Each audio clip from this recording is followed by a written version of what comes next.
လောကမှာကအမြင်တွေကအမျိုးမျိုးရှိအပြောဆိုတွေကအမျိုးမျိုးရှိ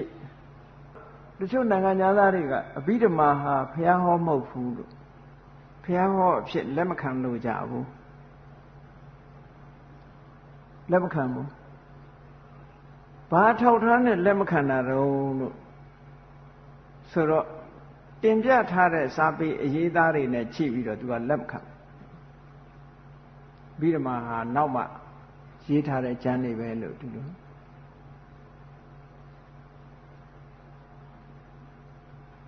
ဘုန်းကြီးတို့အဘိဓမ္မာကိုဘုရားဟောလို့ဘာဖြစ်လို့လက်ခံရလဲလို့ဆိုမြတ်စွာဘုရားဟောပါတယ်လို့အလုံးလက်ခံထားတဲ့သုတ်တန်တွေနဲ့နှိုင်းယှဉ်ကြည့်လိုက်မယ်ဆိုရင်အဘိဓမ္မာဒီသုတ်တန်တွေတဲကအစီအနှစ်ထုတ်ပြီးရေးထားတာတွေကြီး essence of teaching ပေါ့မြတ်စွာဘုရားရဲ့သင်ကြားချက်တွေအနှစ်သာရတွေအလုံးရှင်းရှင်းလင်းလင်းဟာသုတ်တန်ရဲ့အဓိပ္ပာယ်တွေထိအောင်ရှင်းရှင်းလင်းလင်းဟာအဘိဓမ္မာမှာရှင်းပြထားတာရှိရှင်းပြထားသည့်အတွက်ကြောင့်သုတ်တန်နဲ့အဘိဓမ္မာကွဲပြားခြားနားမှုဆိုတာမရှိသလားမရှိဘူးသုတ်တန်ထဲမှာကြည့်ရင်မပြည့်စုံတဲ့ဟာအဘိဓမ္မာထဲကျပြည့်ပြည့်စုံစုံသိရတယ်ဒါကြောင့်မို့လို့ဘုရားဟောတာဟုတ်သလားမဟုတ်သလားတဲ့ပိုအရေးကြီးတာကတော့ဒီတရားကိုနာယူပြီးကျင့်သုံးလို့အကျိုးရှိသလားမရှိတာပိုအရေးကြီးပါတယ်ဒီလိုကိစ္စမျိုးမှာမြတ်စွာဘုရားကလည်းဒါမျိုးကိုဟောထားကြတာရှိတယ်အကိဝိသတောက်မှာချင်းလေရှင်းတော့ကတော့အဝေးကနေပြစ်တဲ့လက်နဲ့ဟာမြားပဲရှိတာပေါ့ခုခေတ်တော့တနတ်ပေါ့နော်ရှင်းတော့ကအဝေးကနေပြစ်လိုက်တယ်မြားထံစူးလာတဲ့မြားမှန်ခံရတဲ့ပုဂ္ဂိုလ်တယောက်ဟာဘာအရေးကြီးဆုံးလို့ဆိုလို့ရှိရင်အဲ့ဒီမြားကိုနှုတ်ပစ်ဖို့နဲ့စိတ်ကူးဖို့ကအရေးမကြီးဘူးလားအရေးကြီးဆုံးကအဲ့ဒါပဲနော်မြားဘယ်သူပြစ်ထားလဲဆိုတာလည်းအရေးမကြီးဘူးဒီမြားတံဟာဘာသာနဲ့လှုပ်ထားတာဆိုတာလည်းအရေးမကြီးဘူးဘယ်ကပြစ်လိုက်တာလဲဆိုတာလည်းအရေးမကြီးဘူးအရေးကြီးဆုံးကတော့ကိုယ်ခန္ဓာကိုယ်မှာရှိတဲ့စူးနေတဲ့မြားကိုမြန်မြန်ပြောင်းနှုတ်ပစ်ပြီးတော့ယောဂပျောက်ဖို့ကအရေးကြီးတယ်အဲ့ဒါဘာကိုပြောတာတုံးဆိုလို့ရှိရင်အဘိဓမ္မာဘုရားဟောတယ်ဒီတရားကဘုရားဟောတယ်မဟောဘူးဆိုတာကအရေးမကြီးဘူးတဲ့လွန်ခဲ့တဲ့နှစ်ပေါင်း2500ကိစ္စဖြစ်တယ်အရေးကြီးဆုံးကဘာလို့ဆိုရင်ကိုယ်မှာစူးနေတဲ့လောဘဒေါသမောဟဆိုတဲ့မြားနှုတ်ဖို့ဟာအရေးကြီးတာအဲ့တော့အရေးကြီးတဲ့ကိစ္စမလိုက်ဘဲနဲ့အရေးမကြီးတဲ့ကိစ္စသွားလိုက်နေလို့ရှိရင်တော့အဲ့ဒါဆုံးနိုင်မှာမဟုတ်ဘူးဆုံးနိုင်တော့တန်တရားအစကိုမရှာတာလဲအဲ့ဒီသဘောပဲမြတ်စွာဘုရားတချို့ကဂေါရမမြတ်စွာဘုရားတရားအလုံးကိုသိတယ်လို့ပြောတယ်တဲ့မသိပါဘူးဘာလို့လဲဆိုတန်တရားအစမသိလို့တဲ့မြတ်စွာဘုရားကတန်တရားအစမရှိဘူးလို့ဟောတာတော့မဟုတ်ဘူးတန်တရားအစဟာမသိနိုင်ဘူးလို့ပြောတာနော်မသိနိုင်ဘူးနဲ့မရှိဘူးကတခြားစီပဲအဓိပ္ပာယ်အနမတ္တခဆိုတဲ့အဓိပ္ပာယ်ကအမတ္တအခအစကိုမသိနိုင်ဘူးလို့ပြောတယ်နောက်တနည်းကအနုအမတ္တအကအနုနောက်ကျောင်းပြန်ပြီးတော့ရှောက်ပြီးရှာလို့ရှိရင်အကအစကိုအမတ္တမသိနိုင်ဘူးလို့ဒီလိုပြောတာပြန်ပြီးတော့လှည့်ပြန်လို့ရှိရင်အစကိုရှာလို့ရမှာမဟုတ်ဘူးလို့ဘာဖြစ်လို့တော့သိရှည်လို့ကဲဘုန်းကြီးတို့တွေပဲကိုယ့်အကိုရှားကြည့်ပါလားကိုမျိုးရိုးလေးတစ်ခုပဲကိုယ့်အကိုရှားကြည့်ကိုအမေပဲရှားကြည့်ပါဦးအမေပြီးရင်အမေကိုရှားအမေပြီးရင်အဲ့ဒီအမေကိုရှားအဲ့ဒီအမေတွေရှားနေကြည့်ဘယ်တော့ဆုံးမလို့မဆုံးဘူးအမေတိုင်းဟာအမေရှိခဲ့တာအကြည့်ပဲအကုန်လုံးမဆုံးနိုင်ဥပမာမှာမြတ်စွာဘုရားကအနာပတ္တကတန်ရုပ်တစ်ခုမှာဥပမာလေးပေးထားရှိတယ်ဟောဒီကဘာမြေကြီးကမြေသားတွေကိုယူပြီးတော့ဇီးသီးလောက်အလုံးကလေးတွေလုံး နော်ဇီတိဆိုဗမာဒီရိုးရိုးဇီတိဖြစ်မယ်ရိုးရာဇီတိအကြီးကြီးတွေပြောတာမဟုတ်ဇီတိအလုံးလေးတွေလုံးပြီးလို့ရှိရင်တဲ့ဒါကအမေဒါကအမေအမေဒါကအမေအမေရဲ့အမေအဲ့ဒီလိုချပြီးတော့သွားရင်ကဘာမြေကြီးကိုလုံးထားတဲ့ဇီတိလုံးလေးတွေဒါကုံသွားမယ်စရင်မကုံသေးဘူးလို့ပြောတာအနပ္ပတက်ကဆိုတာအဲ့ဒီအဓိပ္ပာယ်ကိုပြောတာအဲ့တော့တန်မြာအစမရှိတာကိုမရှိမှန်းသိတာဟာသိတာပေါ့ဒါမြတ်စွာဘုရားကအကျိုးမရှိတဲ့အလုပ်ကိုဘယ်တော့မှမလုပ်ဘူးအကျိုးမရှိတဲ့အလုပ်ကိုမလုပ်ဘူးဒါကြောင့်မို့လို့မလုကြဗုဒ္ဓယဟန်ကိုပြောတယ်ဒါတွေလိုက်နေလို့လောဘကင်းမှုဒေါသကင်းမှုမောဟကင်းမှုမဖြစ်နိုင်ဘူးတဲ့အရေးကြီးဆုံးကကိုယ်တဏ္ဍာမှာလောင်းနေတဲ့မီးငိမ့်မှုကအရေးကြီးတာတဲ့ကိုယ်ရင်ဝစူးနေတဲ့မြားနှုတ်ဖို့ကအရေးကြီးတယ်အဲ့ဒါတွေလိုက်ပြီးအငင်းပွားနေဖို့ကအရေးမကြီးဘူးတဲ့အဲ့တော့အငင်းပွားမှုဆိုတာမလုပ်အပ်တဲ့အလုပ်တစ်ခုပဲနော်ဟိုဟာရှိတယ်ဒါရှိတယ်ဟိုဟာမရှိဘူးဒါမရှိဘူးဒါတွေညင်းနေမဲ့အစားကိုလှုပ်တဲ့နာပါတော့ဆိုကိုယ်တဏ္ဍာမှာလောဘရှိသလားလောဘမရှိဘူးလားအဲ့ဒါပဲစစ်ဆေးတဲ့အဲ့ဒါမစစ်သေးသေးပဲနဲ့ history ကအကြောင်းအရာတွေကြည့်ပြီးတော့ဘယ်သူရှိခဲ့တယ်ဘယ်သူမရှိခဲ့ဘူးညင်းနေတာအငင်းပဲဖြစ်မှာပဲဘာမှလည်းတန်ဖိုးလည်းရှိမှာမဟုတ်ဘူးဒါကြောင့်မို့လို့မြတ်စွာဘုရားတရားတော်ရဲ့ criteria ဆိုတာဘုရားကပေးထားခဲ့တာလေးတွေရှိမငင်းမှုမဟာပရိသ၄ပါးဆိုမြတ်စွာဘုရားပြိဋိဘံသံဃာနည်းမှာဟောထားကြတာရှိသေးတယ်မဟာပရိသဆိုတာတကယ်အရေးကြီးကိစ္စတွေကိုရည်ညွှန်းပြီးတော့ပြောလာဆိုပါစို့ပုဂ္ဂိုလ်တစ်ပါးကတင်ပြလာမယ်ဒါဟာမြတ်စွာဘုရားဟောတဲ့တရားဘုရားထံကသူကိုယ်တိုင်နာခဲ့ရတယ်လို့ဘုရားကိုညွှန်ပြောတာလေဘုရားစီကသူကိုယ်တိုင်နာခဲ့တယ်ဆိုတော့တော်သေးချာနေတာပေါ့နော်ဘုရားစီကသူကိုယ်တိုင်နာခဲ့ရတဲ့တရားလို့ပြောလာရင်တောင်မှမြတ်စွာဘုရားလက်မခံနဲ့အောင်နဲ့အငြင်းပွားမှုမရှိအဲ့ဒီလိုဟောလာတဲ့တရားဒီလက်တွေ့နဲ့ကိုင်းညီမှုရှိသလားတဲ့သုတ္တဝိနည်းမှာခြားပြီးတော့ကြည့်လက်တွေ့နဲ့ကိုင်းညီမှုမရှိရင်ထိုပုဂ္ဂိုလ်ရဲ့တင်ပြချက်အမှားလို့လည်းမှတ်ပါငါဘုရားဟောတဲ့တရားမဟုတ်ဘူးတဲ့ representation ဆိုတာတစ်ဆင့်ပြန်ပြောပြတဲ့စကားတွေကလွဲမှားမှုတွေအများကြီးဖြစ်နိုင်တယ်ဒါကြောင့်မို့လို့မြတ်စွာဘုရားကတေချာတဲ့လမ်းကနေလွဲချော်သွားမှဆိုလို့ဟောဒီမဟာပရိသ၄ပါးကိုကြည့်ဘုရားကိုရည်ညွှန်းပြီးတော့ပြောတဲ့စကားတောင်မှပဲဘုရားလက်မခံနဲ့အောင်ညှိကြည့်အောင်ညှိကြည့်လို့တုတ်သေးဟောတဲ့တရားတွေတဲ့တခြားတရားတွေနဲ့ဘောင်းဝင်တယ်တကယ်လက်တွေ့လက်ကြတယ်လက်တွေ့မှလည်းတကယ်အကျိုးရှိပြီဆိုရင်အဲ့ဒီကြရင်တော့လက်ခံလိုက်လို့ဒီလိုပြောတယ်နောက်တစ်ချက်ကဘာလို့ဆိုရင်ဘုရားတော်မဟုတ်ဘူးတကယ်စာတတ်ပေတတ်မထေကြီးတွေစာတတ်ပေတတ်ပုဂ္ဂိုလ်ကြီးတွေပါတဲ့တန်ခါအဖွဲ့အစည်းကြီးတရားကပြောတဲ့စကားပါဆိုရင်တောင်မှပဲလက်မခံလိုက်နဲ့အောင်ဒီပြောတဲ့စကားဟာဟုတ်မဟုတ်ဘုရားဟောကျမ်းဂန်နဲ့သို့မဟုတ်လက်တွေ့နဲ့ညှိနှိုင်းပြီးတော့ကြီးတဲ့မှန်ပြီဆိုမှလက်ခံဟောဒါဒုတိယအချက်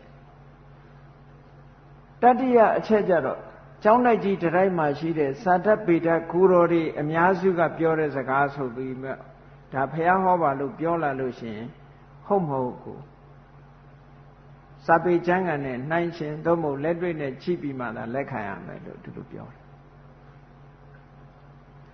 နောက်ဆုံးတစ်ခုကြတော့စာတတ်ပေတတ်ပုဂ္ဂိုလ်တူကပြောတဲ့စကား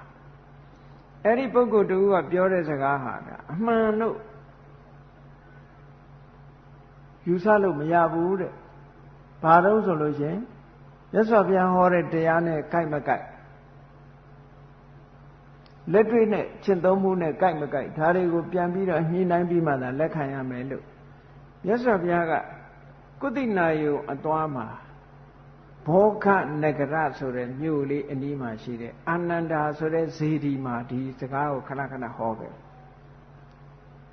ဒါနောက်ပိုင်းသာသနာရှေ့ပိုင်းမှာတောင်မှဒီ points of controversy ဆိုတာတွေကပေါ်လာခဲ့တော့နောက်ပိုင်းသာသနာမှာပို့ပြီးတော့ပေါ်လာစရာအကြောင်းရှိတယ်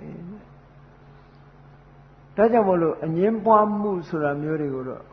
ရှောင်ရှားပြီးတော့အရေးကြီးတဲ့အလုပ်ပဲလုပ်ဖို့လိုအပ်တယ်တဲ့ခုနပြောတာလိုပဲမြားနဲ့ပြစ်လိုက်လို့ဘယ်သူကပြစ်တယ်မြားလဲဘာသာနဲ့လုပ်တယ်မြားလဲအဲ့ဒါတွေမသိမချင်းဒီမြားထံကိုအနှုတ်မခံဘူးဆိုတာမျိုးမဖြစ်စေနဲ့တဲ့ကိုယ်တဏ္ဍာမှာစူးဝင်နေတဲ့မြားကျွတ်ဖို့ရအရေးကြီးတယ်ဘယ်သူကပြစ်ဘာသာနဲ့လှုပ်ထားတာပဲဖြစ်မြားကျွတ်ဖို့ရကအရေးကြီးတယ်ပေါ့ဒါကြောင့်မို့လို့တရားဓမ္မနဲ့ပတ်သက်ပြီးလွဲချော်မှုမရှိတဲ့အကျင့်ကိုကျင့်ကြံကြိုးကိုအထောက်ဖို့မလွဲတဲ့လမ်းကလျှောက်အောင်မှာတေချာတဲ့လမ်းကလျှောက်တယ်လို့ဒီလိုပြောတရားလမ်းစဉ်တစ်ခုဟာစကားလေးတစ်ခွန်းနဲ့ပဲနည်းနည်းလေးလွဲသွားတာနဲ့လမ်းကြောင်းတစ်ခုကလည်းလွဲသွားနိုင်သေးတာပဂတိလမ်းမကြီးမှာလမ်းမွာတွေလမ်းသွယ်တွေများနေလို့ရှိရင်လူရစခန်းမရောက်နိုင်မဲနဲ့မှားတဲ့လမ်းကိုရှောက်လမ်းမိတတ်တာလို့အဲ့ဒါလိုပဲတန်တရားခရီးရှောက်လမ်းတဲ့အခါမှာလည်းပဲလူတွေရဲ့အတွေးအမြင်ပုဂ္ဂိုလ်ရဲ့အတွေးအမြင်ထိုအတွေးအမြင်ကိုအထင်အမြင်တွေကလွှမ်းမိုးထားသည့်အတွက်ကြောင့်ရှောက်လန်းတဲ့အခါမှာလွဲချော်သွားနိုင်တယ်။ဒါကြောင့်မို့မလွဲတဲ့လမ်းကရှောက်သေးကြတဲ့လမ်းကရှောက်လို့ပြောတယ်။အဲ့တော့လွဲသွားနိုင်တဲ့လမ်းတွေဆိုတာနဲ့ပတ်သက်ပြီးဘုရားမြတ်စွာကဘုရားဟောတရားတော်နဲ့ပတ်သက်ပြီးတော့ကိုပဲလွဲချော်သွားတာတွေရှိနိုင်လို့မြတ်စွာဘုရားကမှတ်ကြောက်ကလေးတွေကိုပေးထားခဲ့တာရှိတယ်ဒီကနေ့ခေတ်မှာမှတ်ကြောက်ဆိုတာဘယ်ပုဂ္ဂိုလ်တွေအသုံးပြုတော့ဆိုရင်ရွှေအယောင်းဝယ်လုပ်တဲ့ပုဂ္ဂိုလ်တွေကမှတ်ကြောက်ကိုအသုံးပြုကြတယ်ရွှေစစ်မစစ်ကိုမှတ်ကြောက်နဲ့တိုက်ပြီးတော့ကြီးလိုက်တဲ့အခါကျတော့ရွှေအစစ်နဲ့ရွှေတုခွဲခြားလို့ရတယ်လို့လောကမှာအတုဆိုတာတွေကအစစ်နဲ့အလွန်တူလို့ခွဲခြားဖို့ခက်လို့အတုခေါ်တာ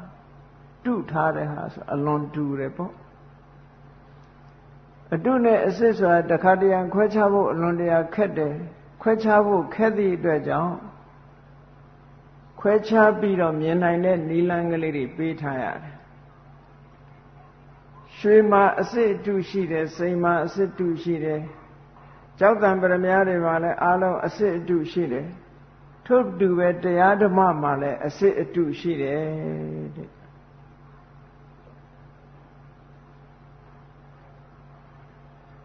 ရွှေအစစ်အတုမှာရွှေစစ်ထင်ပြီးတော့ရွှေအတုကိုဝယ်မိလိုက်လို့ရှိရင်ထိုပုဂ္ဂိုလ်ဟာ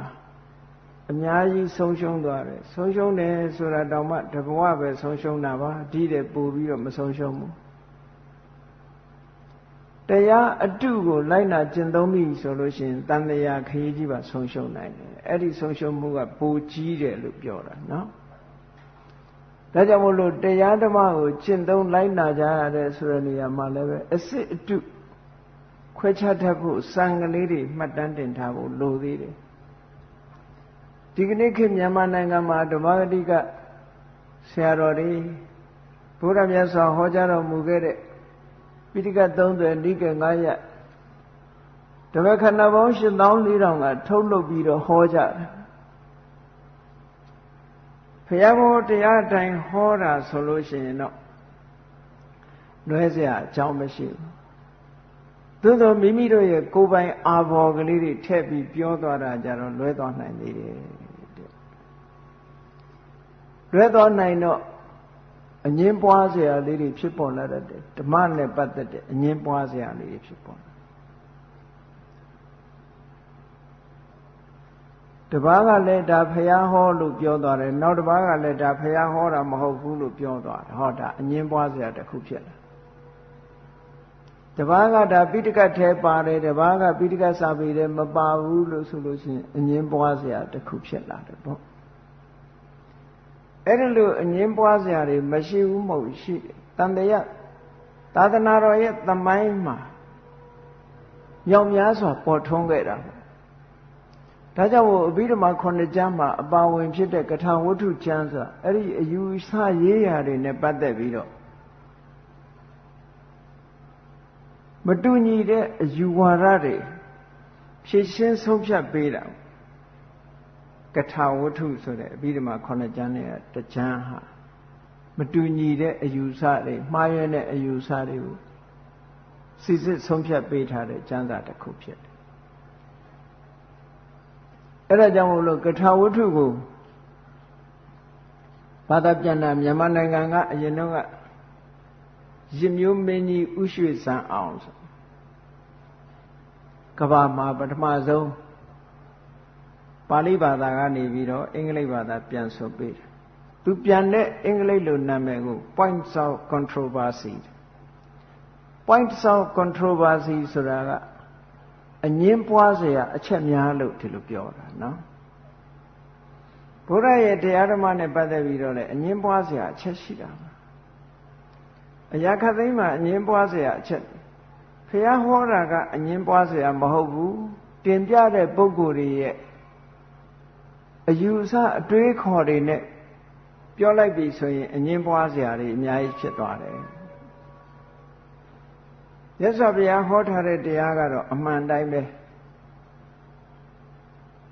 မြတ်စွာဘုရားတရားတော်ကိုထပ်ဆင့်ဟောပြောတဲ့ပုဂ္ဂိုလ်တွေရဲ့ problem of interpretation ပေါ့ interpretation problem လို့ခေါ်တယ်ဘာသာပြန်မှုရဲ့ပြဿနာတွေပေါ့ interpret လုပ်တဲ့အခါမှာပြဿနာဆိုတာအဓိပ္ပာယ် interpretation ဆိုတာအဓိပ္ပာယ်ဖော်ဆောင်တာအဓိပ္ပာယ်ကောက်ယူချက်တွေကလွဲမှားတယ်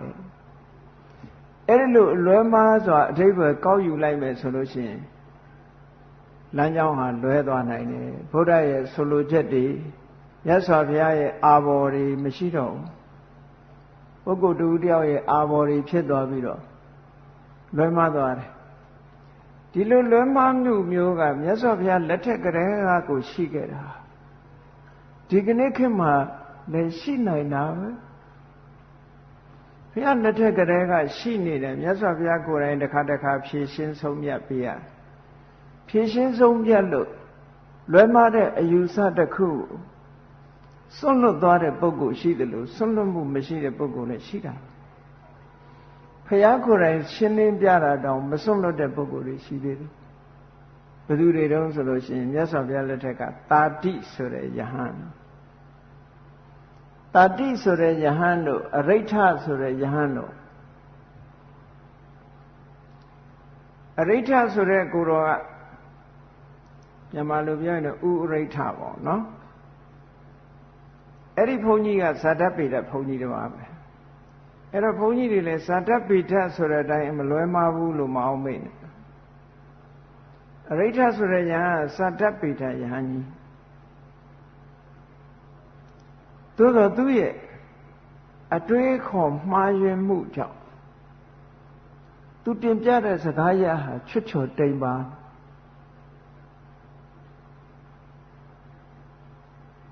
ပထမပါရာဇိကနဲ့ပတ်သက်ပြီးတော့ကာယတမ္ပတ္တဆိုတဲ့ခိုးအတွေ့အထိပထမပါရာဇိကလို့ဒီလိုမြတ်စွာဘုရားပြညတ်ထားတယ်ပိုးဖဲခရီပါတို့ရဲ့အတွေ့အထိလူသားခန္ဓာကိုယ်ရဲ့အတွေ့အထိဒီဖတ်တာဆိုတဲ့အတွေ့အထိနှစ်ခုကဘာမှမထူးဘူးဒါကြောင့်မို့လို့ပါရာဇိကလို့ပြညတ်ထားမမှန်ဘူးလို့ဆိုတဲ့အတွေ့အခေါ်တစ်ခုသူယူဆလွဲမှားစွာနှိုင်းရှင်မှုပေါ့တခါတခါကျတော့နှိုင်းရှင်ကြည့်တာလွဲမှားသွားလို့ရှင်လမ်းကြောင်းဟာလွဲသွားတတ်တယ်ပေါ့အဲ့တော့သူကမြတ်စွာဘုရားကဒီအလုပ်ဟာမလုပ်သင့်ဘူးဇံဘက်ဖို့ရဲ့အန္တရာယ်ဖြစ်တဲ့ဆိုလိုတာက စံမရနိုင်ဘူးမဲမရနိုင်ဘူးနတ်ပြည်မရောက်နိုင်ဘူးနတ်ပြည်လမ်းကြောင်းရဲ့အန္တရာယ်ဖြစ်တယ် obstacle ပေါ့အဟန့်တားဖြစ်တယ်လို့ဟောထားတဲ့တရားတွေဟာမဖြစ်နိုင်ပါဘူးလို့သူကပြောတာအဲ့ဒါဘုရားရှိတုံးကိုပဲဒီ controversy ဆိုတာဖြစ်ပေါ်လာတယ်ကျန်တဲ့ယဟန်တွေကဝိုင်းဝန်းပြောဆိုလို့မရလို့ဘုရားစီပို့လို့ဘုရားကလည်းရှင်းပြပေးမယ်သူမလိုက်နာတတိဆိုတဲ့ယဟန်ကတော့အယူဝါဒရေးရနဲ့ပတ်သက်လာတဲ့အခါမှာသူကဘာဆွဲမြဲထားတော့ဆိုလို့ရှိရင်လူတွေရဲ့ခန္ဓာကိုယ်မှာရှိတဲ့အသိစိတ်ကလေးအဲ့ဒီစိတ်ကလေးဟာခံစားတတ်တယ်ဒီစိတ်ကလေးရှိနေတဲ့အခါမှာလူတွေဟာစကားပြောတယ်ခံစားတယ်စကားပြောတယ်ဆိုတဲ့ဒီအသိစိတ်လေးဟာတဘဝကနေတဘဝကူးနေတာတဲ့ဒီဘဝဒီခန္ဓာကိုယ်ကြီးဟောင်းသွားတဲ့အခါနောက်ဘဝခန္ဓာအသစ်ရှာပြီးတော့ကူးသွားတယ်ဒီလိုသူကဗမာလိုပြောမယ်ဆိုဝိညာဉ်ကလေးပေါ့ဗမာတွေပြောတဲ့ဝိညာဉ်ကလေးလိပ်ပြာကလေးပေါ့ဒါလေးကသာဝရမြဲနေတယ်လူရဲ့ခန္ဓာကိုယ်ထဲမှာတည်သွားရင်လိပ်ပြာလေးကထွက်သွားပြီးတော့နောက်ဘဝရောက်သွားတယ်ပေါ့ဘဝတစ်ခုကူးပြန်တယ်ပေါ့အဲ့ဒါကိုမြတ်စွာဘုရားကရဲတဲ့တရားတစ်ခုမှမရှိပဲနဲ့အခုဝိညာဉ်လေးကနောက်ဝိညာဉ်ဖြစ်တယ်ဆိုတာဘုရားဟောတဲ့တရားမှမဟုတ်ပဲမြတ်စွာဘုရားကစိတ်ကလေးတစ်ခုဟာအခုဖြစ်ပြီးအခုချုပ်သွားပြီးနောက်ထပ်ဖြစ်တာကနောက်စိတ်စင်ဆက်မပြအကြောင်းတွေပေါ်အကြောင်းပြုပြီးတော့တစ်ခုစီဖြစ်နေတာဒီစိတ်ကလေးထပ်ဖြစ်တာမဟုတ်ဘူးနောက်ဖြစ်တဲ့စိတ်ဒီနောက်စိတ်အဲ့ဒါလို့စင်ဆက်မပြစိတ်ကလေးရဲ့သက်တမ်းဟာအမတန်တူထောင်းတဲ့အချိန်ပိုင်းလေး၃ခုပဲရှိတယ်ထိုတူထောင်းတဲ့အချိန်ပိုင်းကလေးရှိပြီးဖြစ်သွားတဲ့စိတ်ကလေးဟာလည်းနောက်ထပ်ပေါ်လာတာမဟုတ်ဘူးနောက်ထပ်ပေါ်တာက copy ပဲအလားတန်တူတဲ့အရာပေါ်လာဆိုပါစို့ဖျောင်းနိုင်မီးလေးထွန်းထားပြီးတော့ထိုဖျောင်းနိုင်မီးလေးကိုညှိမ့်လိုက်လို့ငြိမ့်သွားတယ်နောက်တစ်ခါထပ်ပြီးတော့ထွန်းလိုက်တယ်အဲ့တော့နောက်ထပ်ထွန်းလို့လင်းလာတဲ့မီးလေးကပထမငြိမ့်သွားတဲ့ဖျောင်းနိုင်မီးနဲ့အလားတန်တူပဲသို့တော့ငြိမ့်သွားတဲ့မီးလားလို့ဆိုဘယ်ဟုတ်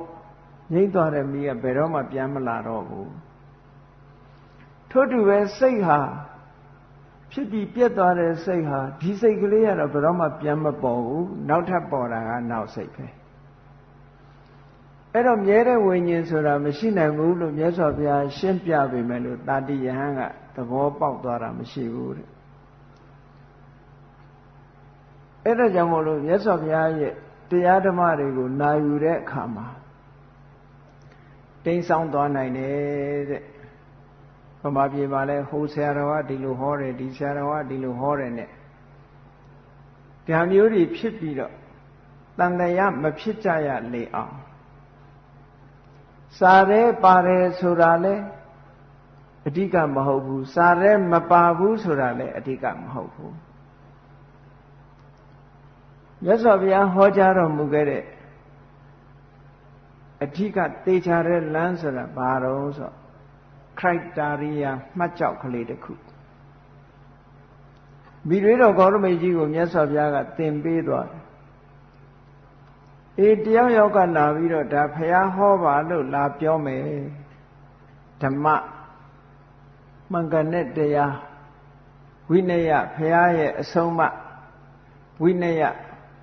ဆုံးမချက်တတ္ထုသာသနာမြတ်စွာဘုရားရဲ့ဩဝါဒလို့တစုံတယောက်ကနေအတည်ပြုပြီးတော့လာပြောမယ်ဆိုလို့ရှိရင်တဲ့မှတ်ကြောက်တင်ကြည့်လိုက်ပါ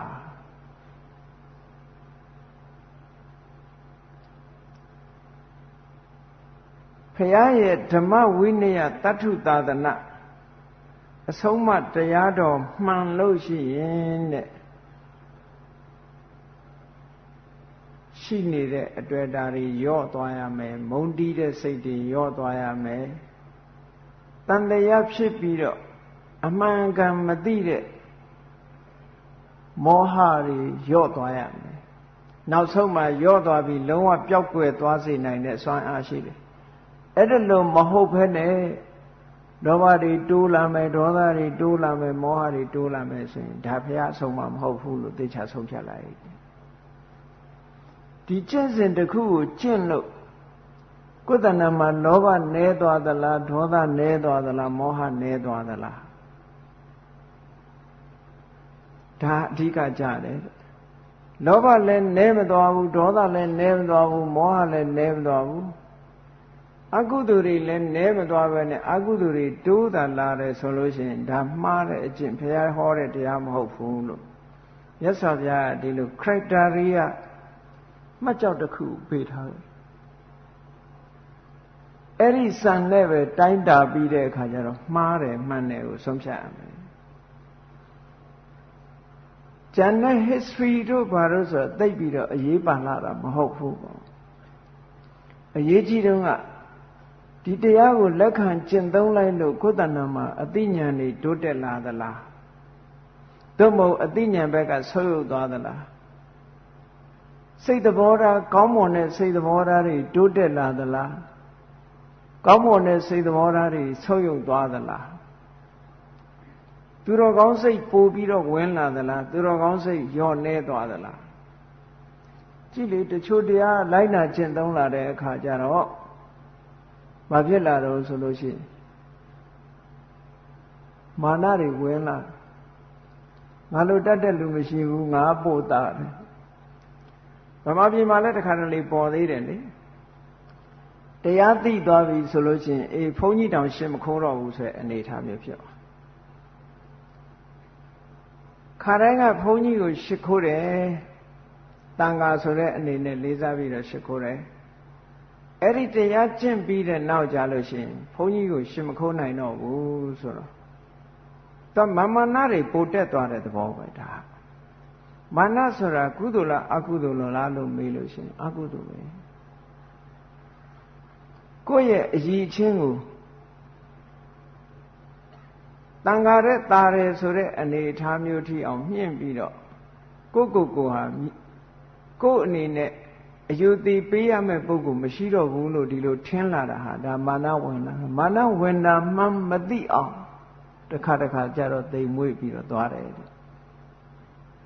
ဒီလိုဆိုလိုတာအဲ့တော့မှန်ကန်တဲ့တရားကို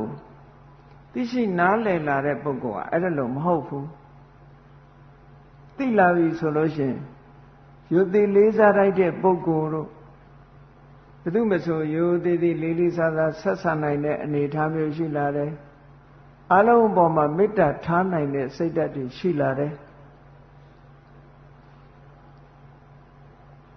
စိတ်ထဲမှာလည်းပဲစိတ်ကောင်းနှလုံးကောင်းတွေမွေးလာတယ်မာနတွေလည်းကင်းလာတယ်ရောကြလာတယ်ကိုအထင်ကြီးတဲ့စိတ်တွေလည်းရောကြလာတယ်ကြည့်လေတော်ပြောကြတယ်တကယ်တတ်ပြီဆိုတဲ့ scholar ဖြစ်တဲ့ပုဂ္ဂိုလ်တွေကငါမတတ်သေးဘူးလို့သိတဲ့ပုဂ္ဂိုလ်ပဲများသောအားဖြင့်မတတ်တဲ့လူတွေကတတ်တဲ့ထင်တာတတ်တဲ့ပုဂ္ဂိုလ်ကဘယ်လိုပြောလို့ရှိလို့ဆိုရင်တကယ် scholar ကြီးတွေဗမောက္ခကြီးတွေပြောအေးငါမတတ်သေးဘူးလို့သိတာဟာစတတ်တဲ့နေပဲလို့ဒီလိုဆိုလို့အရာရာကိုမှန်ကန်မြင်တတ်လာဆရာတော်ကြီးတွေကတော့ဥပမာဘယ်လိုပေးတုံဆိုလို့ရှိရင်စဘာပင်နေမှာစဘာသီးစဘာသီးထဲမှာအဆံပြည့်တဲ့စဘာနဲ့အဆံမပြည့်တဲ့စဘာနှစ်ခုရှိအဆံပြည့်တဲ့စဘာဟာငိုက်ကြလာအဆံမပြည့်တဲ့စဘာကြထောင်နဲ့ပဲထဲကြည့်လိုက်ရင်အဆံမပါဘူးသူအခွန်ကြီးအဲ့ဒီအခွန်ကြီးဆိုရင်ပိုးထောင်တယ်အဆံပြည့်သွားရင်ငိုက်ကြသွားတယ်အဲ့ဒါဘာကိုတရုပ်ဖော်တာတုံးလို့ဆိုလို့ရှိရင်တရားကိုပိုသိရင်အလုံးကိုလေးစားထပ်သွားတယ်ဒီလိုဆိုလို့မာနပိုပြီးတော့နဲသွားတယ်လို့ပြောတာပညာရှိလာတဲ့ပုဂ္ဂိုလ်ကမာနပိုနဲသွားပညာရှိလို့မာနပိုတက်သွားတယ်ဆိုတာလုံလောက်အောင်ပညာမရှိလို့ပဲလို့ဒီလိုမှတ်အဆံပြည့်တဲ့စဘာသည်ငိုက်နေတယ်လို့ပဲငိုက်ကြသွားတယ်လို့ပဲ ပညာရှိတဲ့ပုဂ္ဂိုလ်ဟာအလုံးကိုလေးစားနိုင်တဲ့အနေအထားမျိုးရောက်သွားတယ်အစမဲ့တဲ့စဘာတွေထောင်းထောင်းဖြစ်တယ်မတတ်တဲ့ပုဂ္ဂိုလ်ပညာမရှိတဲ့ပုဂ္ဂိုလ်ဟာဆောင်ကြွားမာမနာတရားတွေတက်ကြွလာတတ်တယ်တဲ့ဒီလိုဆိုလိုတာပေါ့အဲ့တော့မြတ်စွာဘုရားတရားတော်ကိုလေ့လာကျင့်သုံးတဲ့အခါမှာတကယ်တရားသိဆိုတဲ့ပုဂ္ဂိုလ်ရဲ့စိတ်နေစိတ်ထားဘယ်လိုရှိတော့ဆိုရင်ဥပမာမဲ့သောတာပန်ဖြစ်သွားပြီဆိုရင်သူ့ရဲ့စိတ်ဓာတ်ဟာဘယ်လိုရှိတော့သူသိတဲ့တရားဓမ္မတွေကိုတလောကလုံးသိစေခြင်းနဲ့စိတ်သူ့မှာရှိတယ်သို့တော့သူရှုပ်ဝဲချင်တာဘာလို့ဆိုရင်သူ့ရဲ့အရည်ချင်းပဲသူ့ရဲ့အရည်ချင်းကိုဘယ်လောက်ထိအောင်ရှုပ်ဝဲချင်တော့ဆိုရင်သူပိုင်တဲ့ရွှေအိုးလူမြင်မှာစိုးတယ်သူပိုင်တဲ့ယရနာရွှေအိုးလူမြင်မှာစိုးတယ်အေးအဲ့ဒါလို့မဟုတ်ဘဲနဲ့တပြားလှုပ်ချင်တဲ့ပုဂ္ဂိုလ်ကတော့ရွှေမစစ်လို့ပဲအဲ့ဒါလူတကာကိုပြချင်တယ်ဆိုရင်ရွှေမစစ်သေးဘူးလို့ပဲဒီလိုမှတ်အဲ့တော့သောတာပန်ပုဂ္ဂိုလ်ရဲ့စိတ်နေစိတ်ထားနှစ်ခုရှိသူသိတဲ့တရားကိုတကမ္ဘာလုံးတလောကလုံးလူတွေသိစေခြင်းနဲ့ဒါသူ့ရဲ့စိတ်သဘောထားသူ့ရဲ့အရည်အချင်းကိုရွှေအိုးလိုဖွက်ထားခြင်းနဲ့သူ့လူကိုတော့ဖြစ်စေခြင်းနဲ့သို့မဟုတ်သူဒီရည်ချင်းတွေရှိပါတယ်ဆိုတာမပြအောင်ဒါပြောတာနော်အဲ့ဒါသောတာပန်ပုဂ္ဂိုလ်ရဲ့စိတ်ဓာတ်ပဲသောတာပန်ပုဂ္ဂိုလ်ရဲ့စိတ်ဓာတ်ဆိုတော့အရိယာပုဂ္ဂိုလ်ရဲ့စိတ်ဓာတ်ကအဲ့တိုင်းရှိတယ်လို့ဒီလိုပြောတာအဲ့တော့အရိယာသူတော်စင်ဖြစ်သွားပြီဆိုလို့ရှိရင်တရားဓမ္မသိသွားတဲ့ပုဂ္ဂိုလ်တယောက်ရဲ့ကိုယ်အမူအရာနှုတ်အမူအရာသည်ဆောင်ကြွားမရှိဘဲနဲ့ငြိမ်သက်အေးချမ်းလာတဲ့အမူအရာရှိတယ်ဆိုတာဒါထင်ရှားတယ်အိန္ဒိယနိုင်ငံမှာတတိယသံဃာနာတင်တဲ့သီရိဓမ္မသောကမင်းကြီးတဲ့အသောကမင်းတရားလို့ခေါ်ကြအဲ့ဒီအသောကမင်းကြီးဟာဗုဒ္ဓဘာသာမဟုတ်ဘူးငါကတော့နေ့စဉ်နဲ့အမျှဗြဟ္မဏတွေကိုပင့်ဖိတ်ပြီးတော့ကျွေးမွေးအခမ်းပြီးဗြဟ္မဏဘာသာဝင်တူပေါ့သို့တော့သူ့စိတ်ထဲမှာအစဉ်အလာရဗြဟ္မဏတွေကိုကိုးကွယ်နေရတော့လဲစိတ်ထဲမှာမကျေနပ်ဘူးဘာဖြစ်လို့တော့ဆိုရင်ဗြဟ္မဏတွေရဲ့အမူအရာကိုကြည့်လိုက်မယ်ဆိုလို့ရှိရင်တည်ငြိမ်အေးဆေးမှုမရှိဘူးတဲ့စကားလဲပြောချင်ရပြောကြတယ်အမူအရာကငြိမ်သက်မှုမရှိဘူးတဲ့အဲ့တော့လူမှကြည့်လိုက်လို့ရှိရင်တရားရတဲ့လူနဲ့တရားမရတဲ့လူကသိပ်ကွာတယ်နှုတ်ကိုထိမ့်သိမ့်မှုမရှိဘူးနှုတ်ထိမ့်သိမ့်မှုမရှိတာစိတ်ကိုထိမ့်သိမ့်မှုမရှိဘူးကိုယ်အမူအရာကိုထိမ့်သိမ့်မှုမရှိဘူးကိုယ်အမူအရာထိမ့်သိမ့်မှုမရှိတာလည်းပဲစိတ်ရဲ့ငြိမ်းချမ်းမှုမရှိလို့ပဲအဲ့ဒါလို့ကိုယ်အမူအရာငြိမ်သက်သွားတယ်နှုတ်အမူအရာငြိမ်သက်သွားတယ်ဆိုတဲ့ပုဂ္ဂိုလ်ဟာဒါတရားထုတရားမြတ်ရှိတယ်လို့အကဲခတ်လို့ရတယ်ပေါ့ဒီနေ့ကျတော့နိရောဓသာမဏေဆို9နှစ်အရွယ်ကိုရင်လေးတစ်ပါးသူနန်းရင်ပြင်ကနေဖြတ်ပြီးတော့ဆုံးကန်ကြွသွားတာကိုရင်လေးပေမဲ့လို့ကြီးလိုက်တဲ့အခါကျတော့သွားရလာတာတိတ်အိမ်တွေရတယ်လူလည်းကြီးလိုက်ရင်သိတယ်လေအိမ်တွေရသလားပြောတာဆိုတာအိမ်တွေရသလားမျက်နှာဘိုးသေးသလားနေတာထိုင်တာဟောတည်တည်တတ်တတ်ရှိရလားဆိုကြည့်လိုက်တယောက်နဲ့တယောက်မတူဘူးအဲ့ဒါလို့နိုင်ရင်ပြင်ကဖြတ်သွားတဲ့နိရောဓသာမဏေလေးကိုမြင်လိုက်တဲ့အခါကျတော့အသောကမင်းကြီးရဲ့ဘလို့တွေးမိတုံးဆိုကြည်စမ်းမှဒီကလေးဒီပြင်ကလေးတွေဆိုရင်ဆော့သွားမှာပေါ့နော်ပြေလွှာခုံပေါက်ဆော့ကစားဆိုတဲ့အမူအရာလုံးဝမရှိဘူးတကယ်ကိုလူကြီးအိမ်တွေနဲ့မထေကြီးတစ်ပါးကြွသွားသလိုပဲစက်ခုံတွေချပြီးတော့သူလမ်းလေးသူငြိမ်ငြိမ်သက်သက်ရှောက်သွားတာကြည့်လိုက်သူဘာတွေးမိတော့ဆိုရင်အေးကလေးအရွယ်ဆော့တဲ့ပြေးတဲ့အရွယ်လေးဒီလောက်ငြိမ်သက်နေတယ်ဆိုတော့ သူ့ရဲ့နှလုံးသားထဲမှာထူးခြားတဲ့တရားရှိလောက်တယ်ဒီအတွေ့မျိုးသူတွေးလိုက်တယ်အဲ့ဒီတွေးလိုက်တာနဲ့တပြိုင်နက်သဘောပေါက်သွားပြီဒီကွင်လေးရဲ့နှလုံးသားထဲတရားရှိမရှိသူစမ်းကျင်လာတယ်ဒါကြောင့်မလို့နန်းတော်ကိုပင့်ပြီးတော့ကွင်လေးကလည်းရောက်လာတဲ့အခါကျတော့သူ့ရဲ့ကြီးတဲ့ယဟန်ရှိမရှိကြည့်ပြီးရှင်မင်းထိုင်တဲ့ရာဇပလင်ပေါ်မှာထိုင်လိုက်တယ်အတောကမင်းကြီးကသိသဘောကျသွားပြီသူကအမှုရာကြည့်တာနဲ့ရင်ထဲကတရားကိုခံမှန်းနိုင်သွားပြီဒါကြောင့်မို့လို့ဒီကွင်လေးအကြောင်းကိုမေးမြန်းစုံစမ်းပြီးနောက်ဆုံးသူ့ကိုတရားလေးတစ်ပုဒ်ဟောပါဆိုတော့ကွင်လေးကလည်းသူသိတဲ့တရားသူဟောတယ်အပမာဒောအမတပဒံပမာဒောမစ္ဆုနောပဒံမြတ်စွာဘုရားကဟောတယ်တဲ့ကာမဂုဏ်အာယုန်တွေထဲမှာစိတ်ဆိုင်နေတာကိုပမာဒလို့ခေါ်တယ်နော်ကာမဂုဏ်အာယုန်တွေပမာဒမေ့လျော့တယ်ဆိုတော့လူတွေကတခြားသွားတွေ့နေ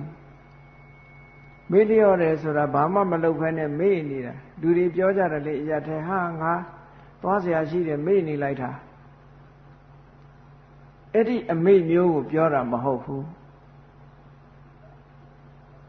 သွားเสียတွေသွားလှုပ်เสียတွေလှုပ်နေတဲ့ဒီဟာမျိုးကိုပြောတာမဟုတ်ဘူးမေ့တယ်ဆိုတာဘာလို့ဆိုရင်ကာမဂုဏ်ကိစ္စအပျော်ပါးကိစ္စတွေထဲမှာစိတ်ကိုလွတ်ထားတာတရားဓမ္မဘက်ကိုလှည့်ကိုမကြည့်ဘူးအဲ့ဒါမေ့နေတာလို့ခေါ်တယ်အလုတ်ကိစ္စတွေနဲ့ပဲနှစ်မြုပ်ထားတာဒါမေ့နေတယ်လို့ပြောတယ်ဟိုလိုမေ့တာမဟုတ်ဘူးမြတ်စွာဘုရားဆိုလိုတဲ့အပမာဒလို့ဆိုတာကာမဂုဏ်အာယုန်တွေထဲမှာစိတ်ကိုနှစ်မြုပ်မထားဘူးဆိုကာမဂုဏ်အာယုန်တွေဆိုတာဘာလို့ဆိုရင်နေ့စဉ်နဲ့အမျှလူဘဝမှာနေကြတယ်စာဝတ်နေရေးကိစ္စတွေပဲလုပ်တယ်မိသားစုကိစ္စတွေပဲလုပ်တယ်စီးပွားရေးကိစ္စတွေပဲလုပ်တယ်တခြားကိစ္စတွေပဲလုပ်တယ်ကုသိုလ်ကောင်းမှုဘက်ကိုစိတ်ကိုလုံးဝမလှည့်ဘူး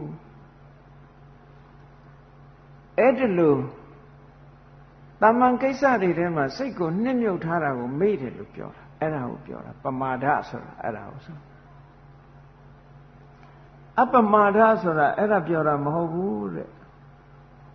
အပမာဒဆိုတာအဲ့ဒီရဲ့ဆန့်ကျင်ပဲကုသိုလ်ကောင်းမှုလုပ်ဖို့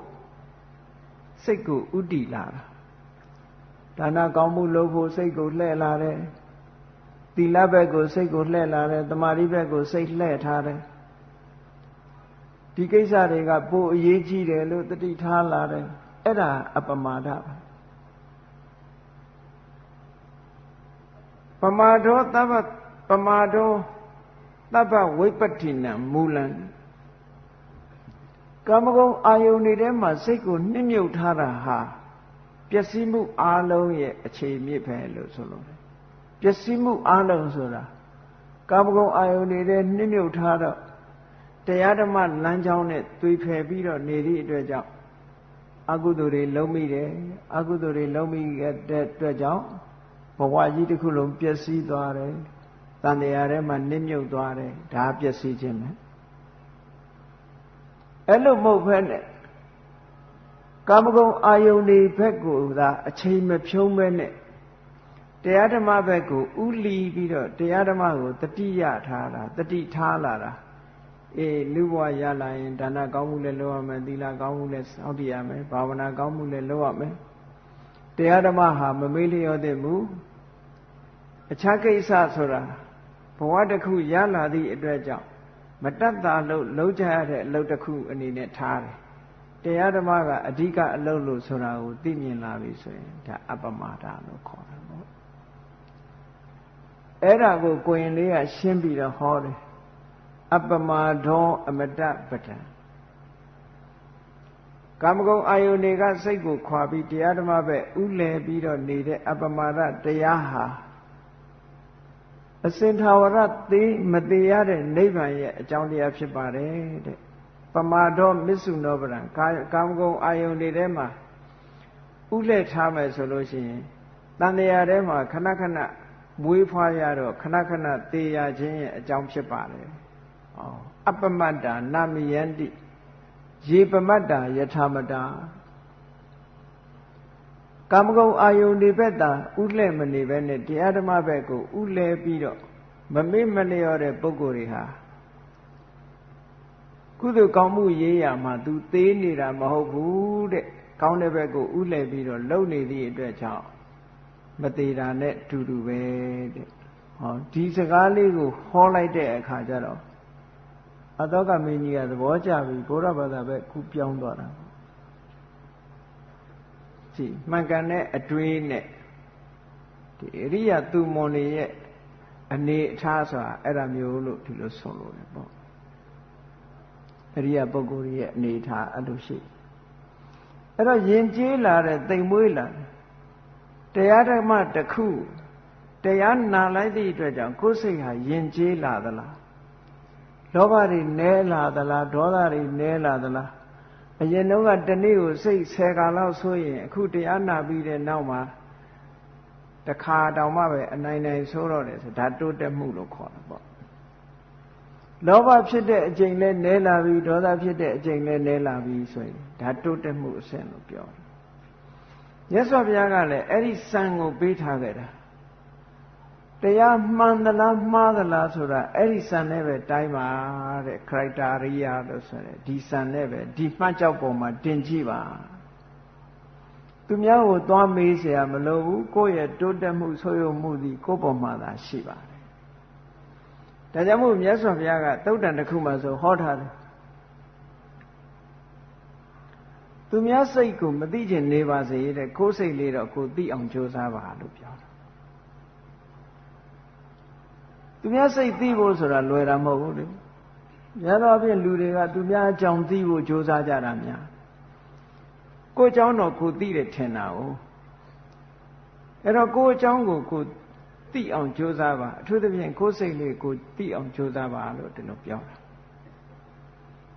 သိအောင်ကြိုးစားမယ်ဆိုဘာတွေသိအောင်ကြိုးစားရမှာတော့လို့ဆို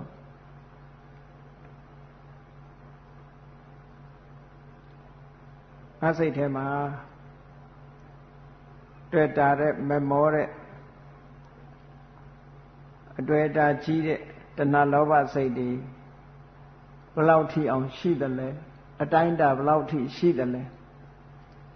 ဒေါသဆိုတဲ့စိတ်ဆိုးစိတ်မိုက်တွေငါတဏ္ဍာမှာဘယ်လောက်ထိအောင်ရှိနေတယ်လဲငါစိတ်လေးဟာတည်ငြိမ်မှုကောရှိရလားကုသိုလ်ကောင်းမှုပေါ်မှာတွန့်ဆိတ်မှုတွေမျိုးရှိသလားတရားဓမ္မနဲ့ပတ်သက်ပြီးတော့တန်တရားတွေရှိသလားမရှိဘူးလားဆိုတာကိုယ်အစင်ထာဝရစစ်ဆေးပြီးတော့ကြည့်ရမယ်တဲ့အဲ့ဒီစိတ်ရဲ့အညစ်အကြေးတွေကိုယ်တဏ္ဍာမှာရှိနေတာကိုတွေ့ရလို့ရှိရင်ဒီစိတ်အညစ်အကြေးတွေကိုဖယ်ရှားပစ်ဖို့ရအဓိကအဲ့ဒီဖယ်ရှားတဲ့နီလန်းမှာလည်းပဲနီလန်းမှန်လို့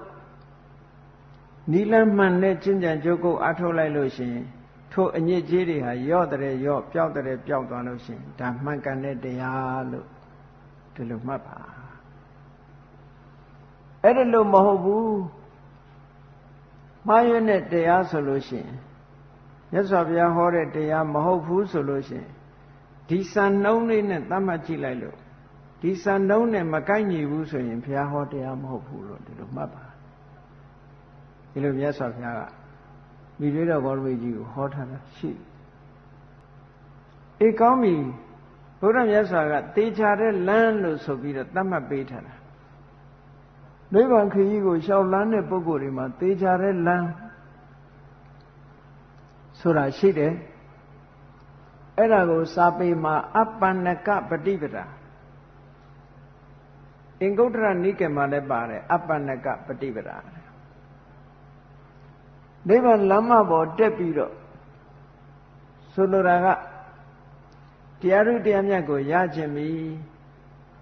သို့မဟုတ်တန်လျာခရီးမှာဖြောင်းတန်းတဲ့လမ်းကိုသွားခြင်းနဲ့ဆိုရင်အဲ့ဒီလမ်းကြောင်းဟာတခုတည်းသောလမ်းပဲတဲ့အဲ့ဒီလမ်းကနေရှောက်လို့ဆိုအဲ့ဒီကျင့်စဉ်၃မျိုးကိုမြတ်စွာဘုရားကဟောထားတာရှိတယ်နံပါတ်1ကဣန္ဒြိယတံဝရဣန္ဒြိယတံဝရဆိုတာဗမာလိုပြောတဲ့အခါကျတော့ဣန္ဒြေကိုစောင့်ထိန်ခြင်းလို့ဆို အရာထဲမှာပြောနေတဲ့အိန္ဒိယဒီလူကလည်းအိန္ဒိယမရှိလိုက်တာဆိုအဲ့ဒီဟာမျိုးနဲ့မဆိုင်ဘူးနော်အိန္ဒိယထိမ့်သိမ့်နေဆိုတဲ့စကားလုံးကပါတော့ခတ္တိတီကြီးထိုင်နေတာကိုအိန္ဒိယလို့ပြောတာမဟုတ်ဘူးနော်မျက်စိကမြင်ပြီးတော့အကုသိုလ်မဖြစ်အောင်ထိန်းတာကိုပြောတာနားကကြားပြီးတော့အကုသိုလ်မဖြစ်အောင်လောကမှာလူတွေလေးနေ့စဉ်နဲ့မျက်စိကမြင်ပြီးအကုသိုလ်ဖြစ်တယ်ကိုမကြိုက်တာမြင်ဒေါသဖြစ်တယ်ကြိုက်တာမြင်လောဘဖြစ်တယ်လောဘဒေါသမဖြစ်ဘာဖြစ်လာတော့ဆိုမောဟတွေဖြစ်နေတယ်ဟောအာယုံရဲ့သဘာဝကိုတတ်မှတ်ပိုင်းခြားနိုင်စွမ်းမရှိသည့်အတွက်ကြောင့်ထိုအာယုံပေါ်မှာနစ်မျောသွားတယ်လူတွေမျက်စိကမြင်လိုက်လို့ရှိရင်တမ္မာပုဂ္ဂိုလ်တွေကမျက်စိကမြင်လိုက်တယ်အမြင်အာယုံပေါ်မှာအတွေးတွေဝင်လာပြီးလောဘဖြစ်တယ်ဒေါသဖြစ်တယ်မြင်ပြီဆိုရင်တွေးတော့တာပဲနောက်ကမြင်တဲ့အာယုံပေါ်မှာတွေးတယ်နောက်အကြားအာယုံပေါ်မှာလည်းတွေးတယ်နှာခေါင်းကအနံ့ရလို့ရှိရင်လည်းအနံ့ပေါ်မှာတွေးတယ်လျှာကအရသာကိုခံလို့ရှိရင်လည်းအရသာအာယုံကိုတွေးတယ်ခန္ဓာကိုယ်ကအထီးတွေးကိုလည်းတွေးတယ်စိတ်ထဲကအတွေးအာယုံကိုလည်းထပ်ဆင့်ပြီးတော့တွေးတယ်ဆိုတော့အဲ့ဒီအပေါ်မှာလောဘမဖြစ်အောင်ထိန်းတာဒေါသမဖြစ်အောင်ထိန်းတာကိုအိန္ဒြေကိုထိန်းတယ်လို့ပြောတာအဲ့ဒီလမ်းကြောင်းမလျှောက်ဘဲနဲ့နိဗ္ဗာန်လမ်းကြောင်းပေါ်မရောက်နိုင်ဘူးတဲ့ဒါလက်တွေ့ကျင့်သုံးရမယ့်ကိစ္စတစ်ခုပေါ့နော်အိန္ဒြိယတံဝရလို့ခေါ်စာပေအနေနဲ့အိန္ဒြိယတံဝရအိန္ဒြိယဆိုတာဗမာလူကဘာသာမပြန်မှုအိန္ဒြေလို့ပဲပြန်လိုက်တယ်အဓိပ္ပာယ်မပေါ်ဘူးဖြစ်တယ်အိန္ဒြိယဆိုတာစိုးပိုင်မှုကိုပြောတာပိုင်စိုးမှုဘာကပိုင်စိုးတာတော့ဆိုမျက်စိကအမြင်အာယုံကိုပိုင်စိုးထားတယ်နော်စက္ခုဝိညာဉ်စိတ်လေးစက္ခုံတရေဆိုတာဒီမျက်စိကိုပြောတယ်ဆိုပါစို့စက္ခုပတာရယုတ်ကလေးကိုပြောတာအဲ့ဒီစက္ခုပတာရယုတ်လေးကဖြစ်ပေါ်လာတဲ့စိတ်ကိုပိုင်ဆိုးတယ်ဘယ်လိုပိုင်ဆိုးတာတုံးဆိုလို့ရှိရင်မျက်လုံးကကြည်ရင်စိတ်ကကြည်တယ်မျက်လုံးကမကြည်ရင်အမြင်စိတ်ကလည်းမကြည်ဘူးဒီလိုဟာမျိုးကိုပြောလို့တာဥပမာပဲဆိုတော့မှန်သည်အယိတ်ထင်တဲ့ရုပ်ပုံကိုပိုင်ဆိုးထားတယ်မှန်ကကြည်လို့ရှိရင်အယုတ်ဟာကြည်လင်ပြတ်သားတယ်မှန်မကြည်ရင်အယုတ်ကကြည်လင်ပြတ်သားမှုမရှိဘူးဆိုအဲ့ဒါ तू ကစိုးပိုင်ထားတာ तू ချုပ်ကင်ထားတယ်လို့ပြောတာအဲ့ဒါကိုအိန္ဒြေလို့ခေါ်တာနော်ဒီပြင်ဟာကိုခေါ်တာမဟုတ်ဘူးအိန္ဒြိယပစ္စယောဆိုတာလည်းအဲ့ဒီဟာကိုဆိုလို့တယ်သူဆိုင်ရာကိစ္စအမြင်ကိစ္စမှာမျက်စိကအဓိကဖြစ်တယ်မျက်စိမရှိမမြင်ရတော့ဘူးဒါအမြင်ကိစ္စမှာမျက်စိကအဓိကအကြားကိစ္စမှာနားကအဓိကအနံ့ကိစ္စမှာနှာခေါင်းကအဓိကအရသာကိစ္စမှာလျှာကအဓိကအထီးတွေ့ကိစ္စမှာခန္ဓာကိုယ်ကအဓိကအတွေးကိစ္စမှာစိတ်ကအဓိကအဲ့ဒီအဓိကဖြစ်တဲ့မျက်စိနားနာလျှာကိုယ်စိတ်ဆိုတဲ့အဲ့ဒီအိန္ဒြေ၅ပါးအိန္ဒြေ6ပါးနဲ့ပတ်သက်ပြီးတော့လောဘမဖြစ်အောင်ဒေါသမဖြစ်အောင်ထိန်းချုပ်မှုကိုအိန္ဒြိယတံဝရလို့ခေါ်တယ်တဲ့ဒါကလေ့ကျင့်ပြီးတော့ယူရမှာလေ့ကျင့်ပြီးတော့ယူရမှာလေ့ကျင့်တယ်ဆိုတဲ့သဘောကဆယ်ကားမြင်တယ်ဆိုပါစို့မလေ့ကျင့်တဲ့ပုဂ္ဂိုလ်ကဆယ်ကားမြင်ဆယ်ကားလုံးလောဘဖြစ်ရင်ဖြစ်မယ်ဒေါသဖြစ်ရင်ဖြစ်မယ်မလေ့ကျင့်ဟောလေ့ကျင့်လိုက်တဲ့ပုဂ္ဂိုလ်ကဆယ်ကားမြင်တဲ့အထဲမှာသူ့မှာ9ကားလောက်ပဲတတိလွတ်ပြီးတော့လောဘဒေါသဖြစ်တစ်ချိန်တော့ကောင်းသွားအတိတဲ့ပိုလေ့ကျင့်လိုက်လို့ရှိရင်နှစ်ခါကလောဘဒေါသမဖြစ်ဘူး10ခါလောက်ပဲဖြစ်မယ်ဟောတဖြည်းဖြည်းလေ့ကျင့်သွားတဲ့အခါကျတော့လောဘဒေါသမဖြစ်တဲ့အကျိန်တွေကများလာပြီးတော့ဖြစ်တဲ့အကျိန်ကနည်းသွားတာဒါလေ့ကျင့်တာလို့ခေါ်ဘာဝနာဆိုတဲ့အဓိပ္ပာယ်ကလည်းအဲ့ဒါပြောဘာဝနာဆိုတာဖြစ်စေတယ်ပွားအောင်လုပ်တယ်အဲ့ဒီနှစ်ခုမြတ်စွာဘုရားတို့လိုကြတော့အဆင့်အမြင့်ဆုံးပါဖက်ဖြစ်သွားပြီဆိုတဲ့အခါကျတော့မျက်စိကမြင်လဲ ကောင်းတာမြင်လို့လဲလောဘမဖြစ်တော့ဘူးမကောင်းတာမြင်လို့လဲဒေါသမဖြစ်တော့ဘူးဘာကြောင့်မဖြစ်တော့သလဲဆိုရင်အာယုံပေါ်မှာအတွေးနဲ့အာယုံတွေကိုမြတ်စွာဘုရားကရှင်းရှင်းလင်းလင်းသိပြီးသားဖြစ်သွားတယ်တဲ့ပိုင်းခြားသိပြီးသားဖြစ်သွားပုရုဇဉ်တွေကြတော့မသိတော့အာယုံပေါ်မှာနစ်မျောသွားစိတ်ကမျောသွားပြီးတော့အတွေးတွေပေါ်မှာလောဘဖြစ်လိုက်ဒေါသဖြစ်လိုက်လာတာအဲ့တော့မြတ်စွာဘုရားကြတော့အဲ့ဒီအာယုံကိုပိုင်းခြားကြာကြာနာနာသိထားပြီးဖြစ်သည့်အတွက်ကြောင့်ဘာဆိုတာသိထားပြီးဖြစ်သည့်အတွက်ကြောင့်လောဘဖြစ်เสียအကြောင်းမရှိတော့ဒေါသဖြစ်เสียဒါကအပြင်ဘက်ကအတွင်းဘက်ကနေလို့ရှိရင်လောဘဒေါသပေါ်ဖြစ်เสียအနုတ္တယဓာတ်အနေနဲ့ကိုလုံးဝမရှိတော့ဘူးအတွင်းစိတ်မှာလည်းပဲထိခိုက်เสียမရှိတော့ဘူးအပြင်ငါကိုလည်းရှင်းရှင်းလင်းလင်းသိထားတယ်ဟောနှစ်ခုဘုန်းကြီးတို့တွေကြတော့အပြင်ကိုလည်းရှင်းရှင်းလင်းလင်းမသိဘူးအတွင်းကလည်းရှုပ်နေတယ်အပြင်ကလည်းမရှင်းဘူးအတွင်းလည်းမရှင်းဘူးဆိုတော့မိထပွင့်တာပေါ့လောဘဆိုရယ်မိပွင့်လိုက်ဒေါသဆိုရယ်မိပွင့်လိုက်တယ်ဒီလိုနေတာပေါ့အဲ့ဒါအိန္ဒြိယတံဝရလို့ခေါ်တယ်အိန္ဒြိယတံဝရ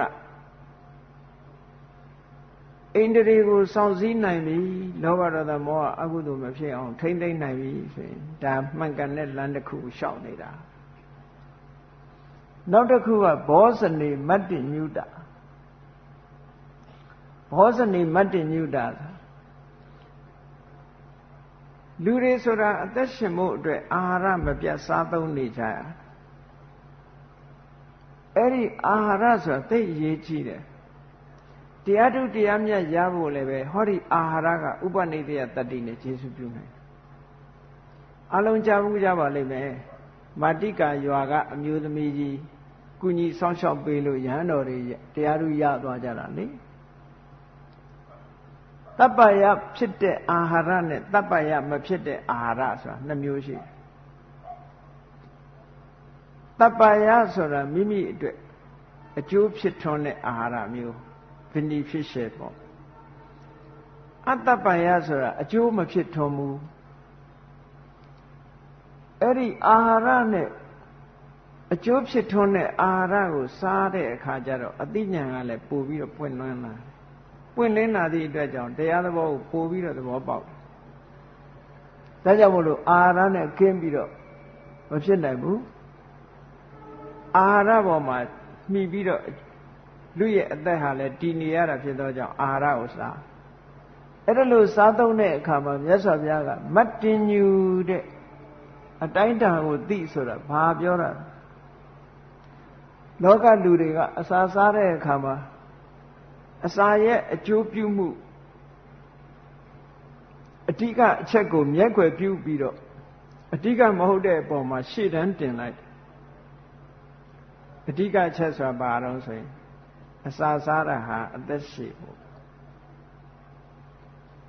ဘာလို့လဲဆိုရင်အာဟာရကသူက sustain လုပ်တာလူရဲ့အသက်ကို sustain လုပ်ပေးထားတာအစာမစားရင်ဘယ်သူမှအသက်မရှိဘူးအဲ့တော့ခန္ဓာကိုယ်ကြီးတည်ထမ်းဖို့ဆိုတဲ့ရည်ရွယ်ချက်ဟာအဓိကရည်ရွယ်ချက်ပဲအစာစားခြင်းရဲ့အဓိကရည်ရွယ်ချက်ကခန္ဓာကိုယ်ကြီးတည်ထမ်းဖို့နောက်တစ်ခုကဆာလောင်ခြင်းကိုပြေဖြောက်ဖို့မြတ်မြတ်တာလုံနိုင်ကြနိုင်ဖို့ဆိုတာအဓိကအဲ့ဒါမူလရည်ရွယ်ချက်တွေပြတ်သွားပြီးတော့ဘာလို့တော့ဆို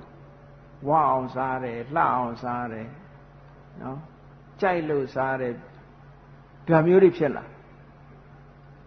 ဒါကြောင့်မို့လို့ယဟန်တော်တွေကြတော့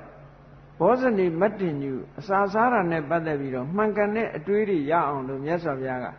အေးအစာစားမယ်ဆိုလို့ရှိရင်တဲ့ရွယ်ချက်မထားရမယ့်ဟာနေဝတဝါယနမထာယနမန္တနာယနဝိဘူဒနာယကလေးတွေလို့ဆော့နိုင်ပျော်နိုင်ပန်းနိုင်မှုစားတာမျိုးမဖြစ်ရဘူးတဲ့အစာစားတာ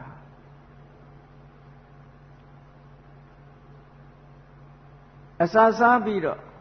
အပျော်ကျူးဖို့လည်းမဟုတ်ဘူးတဲ့ခန္ဓာကိုယ်လှပဖို့လည်းမဟုတ်ဘူးအသားရည်တွေပြည့်ဖြိုးလောင်လှုပ်တာလည်းမဟုတ်ဘူးအဲ့ဒီရည်ရွယ်ချက်နဲ့မစားဘူးလို့ယဟန်တော်များအစာစားတဲ့အခါမှာဆင်ញရတယ်လေဤသည့်စားပွဲအမဲမဲကို မြူးရည်မှန်ကြွလှပရေးစင်းပြီးဖြိုးခြင်းဟာမသုံးပါဘူးဟောအဲ့ဒီရွယ်ချက်တွေမထားတာလားဘောဇနိမတ္တိညူလို့ပြောတာနော်တိုင်းတာသတ်မှတ်ထားတဲ့အတိုင်းလောကလူတွေကအဲ့ဒီရွယ်ချက်တွေနဲ့စားသည့်အတွက်ကြောင့်ဘာဖြစ်တော့မဖြစ်တဲ့နာတွေဖြစ်တယ်ပေါ့မဖြစ်တဲ့နာတွေဖြစ်တယ်နောက်ဆုံးအကျိုးဖြစ်တာမဖြစ်တာကိုမကြည့်ပဲနဲ့ကြိုက်မကြိုက်ပေါ်မှာမူတည်ပြီးတော့စားကြသည့်အတွက်ကြောင့်ဒီဘဝတည်းမှာဆုံးရှုံးနစ်နာမှုတွေဖြစ်တယ်ယောဂဖြစ်လို့မတည့်တာသွားစားကိုကြိုက်တာစားယောဂဖြစ်တဲ့အတွက်ယောဂတိုးတယ်ပေါ့အသက်တိုးတယ်ပေါ့ဒါပေါ့မကောင်းတဲ့အကျိုးတွေဖြစ်တာပဲအဲ့ဒါကြောင့်မို့ဤသည့်စားပွဲအမဲမဲကိုမြူးရည်မှန်ကြွလှပရေးစင်းပြီးဖြိုးခြင်းကမသုံးပါဘူးအဲ့ဒါတွေအတွက်မစားပါဘူး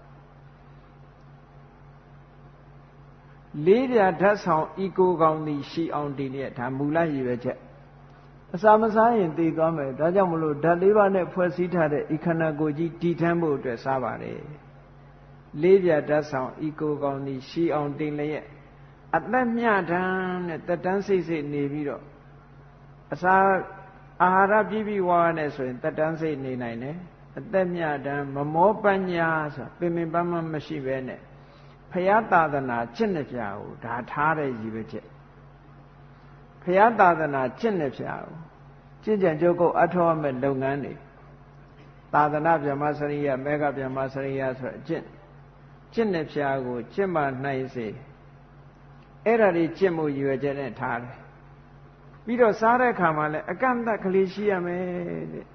ကြိုက်တာကြတော့ဖိစားတယ်ဆိုတာမျိုးမဖြစ်ရအောင်လို့ဝေဒနာဟောင်းတဲ့မဖြစ်စေရဝေဒနာဟောင်းဆိုတာဘာပြောတော့ဆိုမစားဘဲနဲ့နေလို့ရှိရင်အစာအိမ်ယောဂဖြစ်မယ်လေဆာလောင်တဲ့ယောဂဖြစ်တယ်ဒီပါစကဝမ်းမိကအစာအိမ်ကိုလာပြီးတော့လောင်သည့်အတွက်ကြောင့်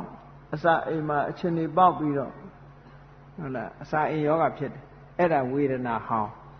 အဲ့ဒါကိုငြိမ်းအောင်စားဟောဝေဒနာဟောင်းဝေဒနာသစ်ဆိုတာမတည့်တာစားလို့ဖြစ်လာရင်ဝေဒနာအသစ်ပဲဒါစားလို့ဖြစ်လာတယ်ဒါမို့ပြောဒီနေ့မတည့်တာစားလိုက်လို့တစ်ခုဖြစ်တယ်မတည့်တာစားလို့သွေးတွေတိုးသွားတယ်ဟောတစ်ခုဖြစ်နော်မတည့်တာစားလို့စီးကြိုတွေတက်သွားတယ်ဒါဝေဒနာအသစ်လို့ခေါ်တယ်နောက်ဆုံးမှဘာယောဂမှမရှိတဲ့လူလည်းပဲဟုတ်လားအစာမကြေဘူးဒီနေ့အော့အံ့တယ်အစာများသွားလို့နဲ့ဟောဖြစ်တယ်အဲ့ဒါတွေမဖြစ်စေရဘူးလို့ဆိုတယ်ဝေဒနာဟောင်းသစ်မဖြစ်စေရရပိုင်းမြတ်လက်ခန္ဓာကိုယ်အသက်မြတ်မြတ်တာဖြစ်ပြီးခတ်သိမ်းဖြစ်ကိုအစားအစာနဲ့ပတ်သက်ပြီးကိုယ်မှာဘာအပြစ်မှမရှိအောင်မဖြစ်လေအောင်ချမ်းမြေ့အောင်ဟုတင့်တော်ရုံပဲအစာစားထားသည့်အတွက်ကြောင့်ခန္ဓာကိုယ်ကနေလို့ထိုင်လို့ဖြစ်မြတ်စွာဘုရားကသာသနာတော်ကြီးစပြီးတော့တည်တဲ့အခါမှာ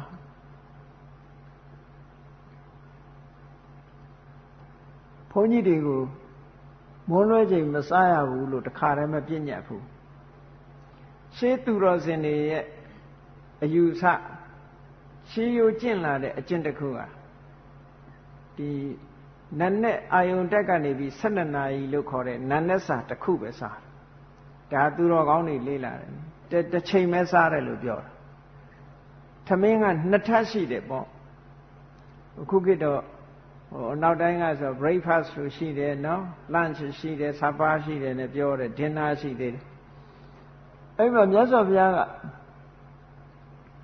ပြောမယ်ဆိုလို့ရှိရင် breakfast ပေါ့အဲ့ဒီတစ်ခုပဲနာနဲ့စာနာနဲ့စာဆိုတာ10နာရီ17နာရီ12နာရီအတွင်းစားတဲ့အစာဟုတ်ဒါတစ်ချိန်စားတယ်လို့ပဲခေါ်တယ်ဘယ်နှခါစားတစ်ချိန်စားတယ်လို့ပဲခေါ်တယ်မနဲ့စာပေါ့နာနဲ့စာအဲ့တော့မြတ်စွာဘုရားကယဟန်တွေကိုနေလွဲစာနဲ့ညစာမစားရဘူးဆိုတာကိုတခါတည်းမပယ်ဘူးဘုရားတခါတည်းပယ်တာမဟုတ်ဘူးသာသနာပေါင်းမှာတန်ဃာတွေဝင်လာတဲ့အချိန်မှာတချို့ကိုယ်တော်တွေညစာစားကြသေးတယ်မနေ့စာစားလို့တချို့ကြတော့စားရတယ်လေမနေ့စာစားပြီးရင်ညနေစာစားကြတယ်နေ့လယ်စာတွေစားကြတယ်7နာရီကျော်မှလည်းစားတယ်ညမှလည်းစားတယ်အဲ့လိုပုံကိုယ်တွေရှိတယ်ဒါပေမဲ့မြတ်စွာဘုရားကမစားနဲ့လို့ ဥပဒေအနေနဲ့မပြည့်ညတ်သေးဘူးသို့တော့ဩဝါဒတော့ပေးထားတယ်ပေါ့အဲ့တော့ရှင်ဥဒ္ဒကြီးဆိုတဲ့မထေရကြီးတစ်ပါးဆိုလို့ရှင်မြတ်စွာဘုရားကဒီနေ့ကနေစပြီးတော့ညစာမစားနဲ့တန်ဃာတွေညစာမစားကြနဲ့တော့ဝိကာလဘောဇနသိက္ခာပုဒ်ကိုပြည့်ညတ်လိုက်တယ်12 နာရီကနေပြီးနောက်တရက်အရုံတဲ့အထိအဲ့ဒီချိန်ကြီးမစားရဘူးလို့မြတ်စွာဘုရားဥပဒေပြည့်ညတ်လိုက်တယ်ပြည့်ညတ်လိုက်တော့ပထမစိတ်ဆိုးတယ်လူတွေမှာကမနှက်စာကဖြစ်တယ်လို့စားတာလေညစာကြတော့အကောင်းလို့စားတယ်လို့ပြောတယ်အဲ့ဒီခက်ကလူတွေကသားနဲ့သမီးနဲ့ဝိုင်းနဲ့ညစာဆိုရင်တောက်လို့စားလို့ပို့ပြီးတော့အကောင်းကောင်းမွန်မွန်စားကြတယ်ပြောတယ်မအိတ်ခင်အဲ့တော့ဥရကြီးကလူဘွားလာတာဆိုတော့သူကစိတ်ဆိုးတယ်စိတ်ဆိုးပြီးတော့သူစိတ်ဆိုးတယ်ဆိုတာဘုရားကိုပြန်လျှောက်တယ်ဘုရားကညစာမစားရဘူးလို့ပြညတ်လိုက်တဲ့အခါမှာသူစိတ်တူသွားတယ်တကယ်အကောင်းဆုံးအစားအစာမှရွေးပယ်ပြီးမနေပေါ့အကောင်းဆုံးညစာမှတို့မစားရဘူးဆိုရင်ဘာလို့ဖို့လဲပေါ့လူဘွားကြီးอ่ะနောက်ကြတော့မြတ်စွာဘုရားကိုသူကပြန်လျှောက်တယ်နောက်တော့တပည့်တော်ကျေးဇူးတင်တယ်ဗျာတဲ့ညစာစားဖို့အတွက်တပည့်တော်တစ်ခါဆွမ်းခံထွက်တယ်တဲ့ညာကြီးအဲ့ဒီညာကြီးကလည်းတစ်ခါတည်းမိုးတွေတက်လာမိုးတွေကရွာမလို့မှောင်မဲပြီးတော့တက်လာလူတွေကလည်းညစာစားပြီးတော့အိမ်စီကျွန်မတွေအိမ်စီအလုပ်သမားတွေကထမင်းတွေဟင်းတွေစားတောက်ပြီးတဲ့ပကံခွဲရောက်တွေကိုအိမ်ပြင်မဲ့ထွက်ဆေးကြတယ်ဗောအဲ့ဒီခေတ်ကတော့အပြင်မှာဆေးကြတာကိုခုခေတ်နဲ့တော့မတူဘူးဗောအဲ့ဒီမှာပကံခွဲရောက်တွေဆေးနေတဲ့နားမီးလည်းရှိတာမဟုတ်ဘူးမှောင်ကြီးထဲမှာအဲ့ဒီအပြင်ထွက်ပြီးတော့အိမ်မှာချက်ပြုတ်တဲ့အမျိုးသမီးတယောက်ကပြင်မဲ့ထွက်ပြီးတော့ဆေးနေတဲ့အချိန်မှာဥဒ္ဒကြီးကအဲ့ဒီသွားပြီးတော့ဆွမ်းရက်တယ်တဲ့ဆွမ်းသွားခံလိုက်တဲ့အခါကျတော့မိုးကြီးကလည်းမောင်းနေမိုးတွေကလည်းတက်လာရှက်စီးတွေကလည်းလက်သူကလည်းအဲ့ဒီအမျိုးသမီးနာသွားပြီးတော့ဟိုကပကံဆေးနေတဲ့နာတခုခုများရမလားလို့သွားပြီးတော့ဆွညံဟင်းညံလေးထမင်းညံလေးများရမလားလို့အဲ့နဲ့သွားရက်တာဟိုရက်တော့ဟိုကလည်းပကံအာယုံစိုက်ပြီးတော့ဆေးနေတဲ့အချိန်ရှက်စီးလဲလိုက်တော့အနန္တမှာကိုတော်ကြီးမဲမဲကြီးရက်နေတာမြင်တော့အမလေးဘလူးကြီးဆိုပြီးတော့လန့်အောင်အဲ့ဒီကြတော့မှသူစကားနဲ့ပြောမယ်ဆိုအဘုံမေကလားစကားပဲနဲ့တူရတယ်အဘုံမေလို့អော်လိုက်တာအဘုံမေပိသသောဝတ္တယမလေးဘလူးကြီးဆိုသေပါပြီဘလူးကြီးရဲ့ဆိုပြီးတော့လန့်ပြီးတော့អော်လိုက်တဲ့အခါကျတော့အဲ့ဒီကိုတော်ကပြောတယ်နှမတဲ့ငါဘလူးမဟုတ်ပါဘူးတဲ့ဆွမ်းခံကိုတော်ပါနဲ့အဲ့လိုပြောတဲ့အခါကျတော့အဲ့ဒီအမျိုးသမီးကဘာပြောတော့ဆိုအရှင်ဘုရားမှာအမေမရှိလို့လားအမေသေးနေလို့လားကို့အမေကိုချက်ခိုင်းပြီးစားပါလားနဲ့ဆိုပြီးတော့ပြောတယ်အဲ့ဒီဒုက္ခတွေသူကြုံခဲ့ရတယ်တဲ့မြတ်စွာဘုရားကညစာမစားရဘူးလို့မပြည့်ညတ်ခင်ကသူညစာမနေနိုင်တော့အဲ့ဆွမ်းခံပြီးတော့စားတယ်အဲ့ဒါလို့ဒုက္ခတွေဒါတွေမကဘူးတဲ့တခါတရံတခိုးတွေနဲ့တွေ့တယ်တခါလူဆိုးတွေနဲ့တွေ့တယ်တဲ့ညဆွမ်းခံထွက်ရင်အမျိုးမျိုးအယမူးလာတဲ့လူတွေနဲ့တွေ့တယ်တဲ့အဲ့လိုအမျိုးမျိုးဒုက္ခတွေရောက်ခဲ့တယ်ပေါ့လေအခုမြတ်စွာဘုရားကညစာမစားရဘူးလို့ပြညတ်လိုက်တဲ့အခါကျဒီဒုက္ခတွေသူသက်သာသွားတယ်ပေါ့အဲ့ဒီလိုအခက်ခဲတွေသူမရှိတော့ဘူးမစားရဘူးဆိုသည့်အတွက်ကြောင့်မစားဘဲနေလိုက်တော့လည်းပြတ်သွားတာပေါ့အတွက်တာမနဲ့ပဲဝအောင်စားပြီးညစာမစားရတော့အများကြီးသက်သာသွားမြတ်စွာဘုရားကအစာအာဟာရနဲ့ပတ်သက်ပြီးတော့ဘလို့ဟောတယ်ဆိုရဟန်းနေ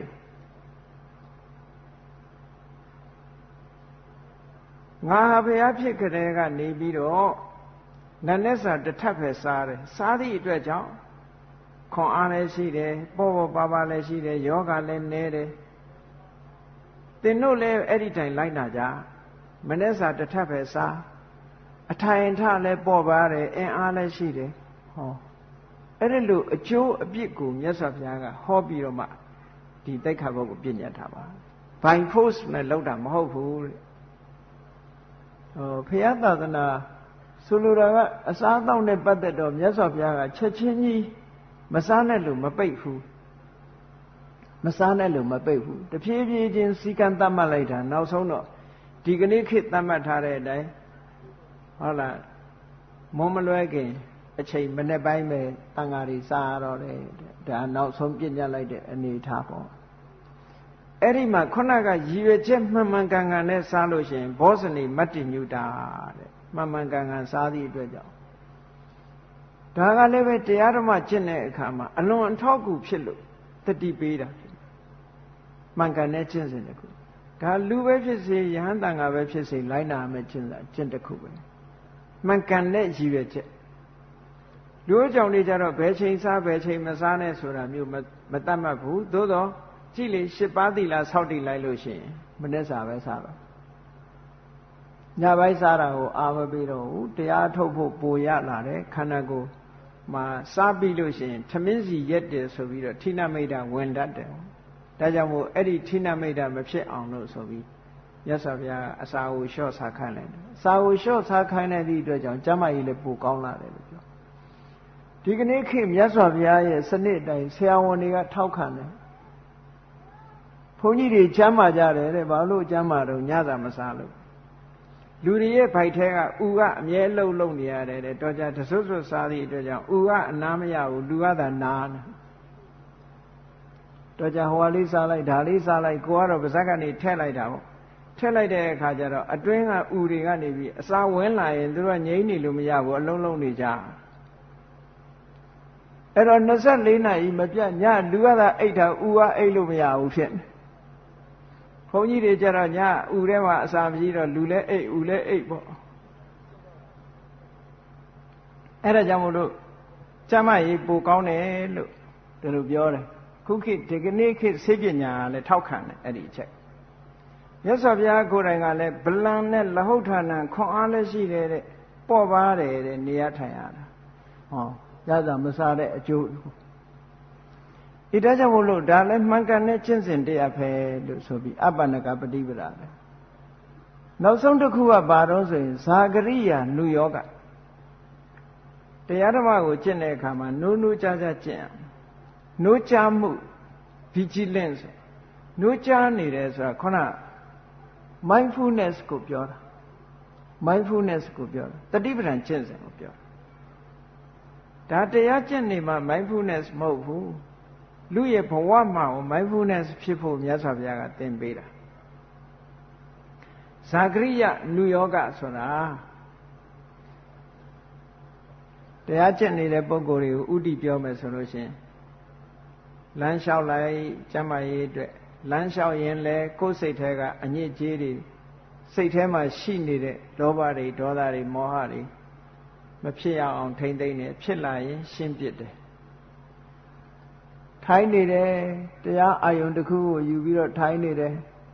လောဘဖြစ်လာရင်ရှင်းပစ်တယ်ဒေါသဖြစ်လာရင်ရှင်းပစ်တယ်မောဟဖြစ်လာရင်ရှင်းပစ်တယ်မာနတွေဝင်လာရင်ရှင်းပစ်တယ်ကိုယ်စိတ်လေးကိုအမြဲတမ်း purify ဖြစ်အောင်လုပ်နေတာဇာဂရိယာနုယောဂလို့ခေါ်တယ်ဘယ်နေရာမှာပဲဖြစ်ဖြစ်လုပ်ဖြစ်တာပဲဒါကိုယ်စိတ်ထဲမှာစိတ်ကလေးကမဖြူစင်တဲ့အတွေးလေးတွေဝင်လာတာနဲ့တပြိုင်နက်အဲ့ဒီမဖြူစင်တဲ့အတွေးလေးတွေကိုပြောင်းလဲပြီးတော့ဖြူစင်အောင်လုပ်ပေးလိုက်တာပေါ့စိတ်ဆိုတာအတွေးပေါ်မှာမူတည်ပြီးတော့ဖြူတာမဲတာဖြစ်တာအဲ့တော့မကောင်းတဲ့အတွေးတွေဝင်လာလို့မကောင်းတဲ့စိတ်တွေဝင်လာလို့ရှိရင်ကောင်းတဲ့စိတ်နဲ့အစားထိုးလိုက်တာပေါ့ဥမာမဲ့သူများပေါ်မှာမုန်းတီးတဲ့စိတ်ကလေးဝင်လာလို့ရှိရင်မုန်းနေလို့ဘာအကျိုးရှိမှာမုန်းနေရင်ဒါဒေါသပဲဒေါသဆိုတာအကုသိုလ်ပဲအကုသိုလ်ကငါပဲမကောင်းကျိုးပေးမှာပဲဟောဒီအတွေးတွေကပြန်ပြီးတော့ဒေါသကိုဖယ်ရှားပစ်တဲ့အတွေးပဲအဲ့တော့တရားဆိုတာကိုယ်တဏ္ဍာမှာရှိတဲ့ဟာတစ်ခုနဲ့တစ်ခုပြန်ခြေဖြတ်သွားတာခြေဖြတ်တဲ့နိစ္စနေပဲ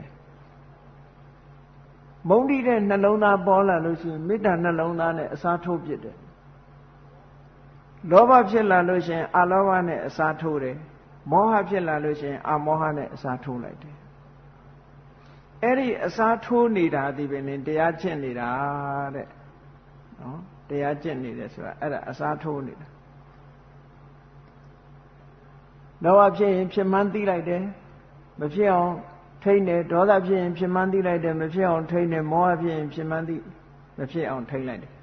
အဲ့ဒါလို့ထိမ့်လိုက်တာဟာဒါတရားကျင့်နေတာအဲ့ဒါကိုပဲဇာကရိယာနုယောဂလို့စာပေကျမ်းကမှာစင်ကမေနနိသစ္စာယအာဝရဏီဟိဓမ္မေဟိစိတ်တံပရိသောရေတိစိတ်ရဲ့အညစ်အကြေးတွေကနေပြီးတော့ဒီအညစ်အကြေးတွေမကတ်ရအောင်စိတ်ကိုဖြူစင်းနေအောင်လုပ်ပါတဲ့လမ်းလျှောက်နေရင်လည်းလုပ်ပါထိုင်းနေရင်လည်းလုပ်ပါလို့ဆိုလိုတယ်အဲ့တော့ကိုယ်တဏ္ဍာမှာတတိလေးထားပြီးတော့လောဘဒေါသမောဟတွေမဖြစ်သေးရင်မဖြစ်အောင်ထိမ့်ဖို့ဖြစ်လာလို့ရှိရင်လျော့နေသွားအောင်လုပ်ဖို့နောက်ဆုံးပြောင်းသွားအောင်လုပ်ဖို့ဒီအကျင့်ဟာဒါမလွဲတဲ့အကျင့်ပဲဒါလမ်းဟောင်းပဲဘယ်သွားတဲ့လမ်းဟောင်းလုံးဆိုရင်နိဗ္ဗာန်သွားတဲ့လမ်းဟောင်းပေါ့လောကမှာဗုဒ္ဓဘာသာတွေရဲ့ဥတည်ချက်ကဘာတော့ဆိုလို့ရှိရင်အလုံးကနိဗ္ဗာန်ကိုဥတည်နေကြတာနိဗ္ဗာန်ကိုဥတည်လို့နိဗ္ဗာန်လမ်းကိုရှောက်ပြီဆိုရင်ဘယ်လိုရှောက်မှာတော့ဆိုရင်ဒီလမ်းပဲတခြားဘာဝတာဝင်တွေရဲ့ဥတည်ချက်ကလည်းသူ့ဟာသူရှိကြတာပဲသူတို့ဥတည်ချက်ကဘာနဲ့ရှောက်တော့ဆိုရင်ဘုရားသခင်ထံဆုတောင်းပြီးတော့ရှောက်ကြတာဘုရားဘာသာရှောက်တဲ့လမ်းကတော့မဟုတ်ဘူးကိုယ်တိုင်ကျင့်ပြီးတော့ internet ချိန်ခြင်းပေါ့ internet power တွေကိုပြောင်းလဲပြီးတော့သွားတာ external ကိုအာမကိုဘူးဘုရားဘာသာတရားတော်ပြင်ဘက်က external condition နေတဲ့ internet condition ကပို့ပြီးတော့ powerful ဖြစ်တယ်ကိုယ်အတွင်းသားမတန့်ပြတ်မဲနဲ့အပြင်ကအားကိုးယုံနဲ့ဘာမှဖြစ်မလာဘူးဆိုတာဒါထင်ရှားတယ်လေအတွင်းနဲ့အပြင်အတွင်းလဲကောင်းအပြင်လဲကောင်းသွားပြီဆိုလို့ရှိရင်တကယ်လုံးဝအကောင်းနဲ့အကောင်းမျိုးရမှာဖြစ်ပါတယ်ဒါကြောင့်မို့လို့တရားချိတ်ခင်သူတော်စင်ပြိဿအပေါင်းတို့သည်သေချာတဲ့လမ်းကရှောင်းလို့ဆိုတာအခုဘုရားမြတ်စွာဟောကြားတဲ့အပ္ပနကပฏิပဒါချင့်စဉ်ဟာသေချာတဲ့လမ်းပဲဖြစ်ပါတယ်မြတ်စွာဘုရားဟောကြားထားတော်မူခဲ့တဲ့ criteria လို့ခေါ်တဲ့စံဒါလည်းပဲကိုယ့်ရဲ့နှလုံးသားဖြူစင်မှုလောဘဒေါသမောဟငြိမ်းအေးချောင်းဖြစ်တဲ့တရားသည်မှန်ကန်တဲ့တရားဘုရားဟောတရားအစစ်လောဘဒေါသမောဟကိုမငြိမ်းစေတတ်ဘူးအကုသိုလ်တွေကိုတိုးပွားစေတတ်တယ်ကုသိုလ်တွေကိုလျော့နေသွားအောင်လုပ်တယ်ဆိုတဲ့ဤစနစ်တွေတရားဓမ္မတွေကမှန်ကန်တဲ့တရားမဟုတ်ဘူးလို့အလုံးမှန်ကန်မှုမမှန်ကန်မှုဆိုတာဘာနဲ့တိုင်းတန်ရမလဲဆိုရင်ဒီဤစနစ်နဲ့ဘုရားမြတ်စွာကမိမိတော်ဂေါရမီကြီးဟောသွားတဲ့ပေထံပေါ့တနည်းအားဖြင့် criteria စံနှုန်းနဲ့ဆုံးဖြတ်ထားတို့ပြိဋိဘံသံဃာနီးခရီးအကြွမှာမဟာပရိသလို့ခေါ်တဲ့ဒီစံနှုန်းတွေနဲ့ဒါတွေနဲ့ကိုယ်သေးချာတဲ့လမ်းကိုရှောက်လှမ်းနိုင်အောင်ကျင့်ကြံကြိုးကုပ်အားထုတ်နိုင်ကြပါစေကုန်သတည်း